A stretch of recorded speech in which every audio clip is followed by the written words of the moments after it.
এখানে কিন্তু দেখো পেঁয়াজ রসুন কেটে নিয়েছি, আর এইদিকে আমি মিক্সিতে বাটতে গিয়ে দেখি এই দেখো এখানে কত কিছু ভেজানো আছে। তো দাদা এখানে কি একটা যেন বলে মিল্কশেক কি জানি না ঠিক, কাজু বাদাম সব কিছু ছিল, কলা টলা সব কিছু ছিল।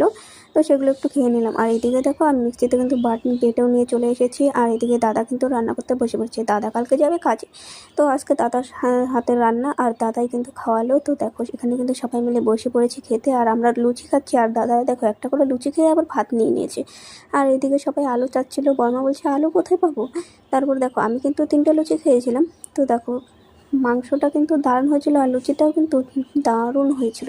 কি আর বলবো, তোমরা যদি খেতে না বুঝতে। আর ওই যে টুকু লুচি দেখতে পাচ্ছ ওইটুকু না আমি আর পরে খেতে পারিনি, তারপর মাকে দিয়েছি। আর মাংসটা দেখো এত সফট হয়েছে না, কি বলবো, মানে কি বলবো, দারুণ হয়েছে। ছেলেদের হাতে রান্না না ভীষণই টেস্টি লাগে। আর ওদিকে দেখো সবাই মিলে বসে পড়েছে আর গল্প করছে আর খাচ্ছে।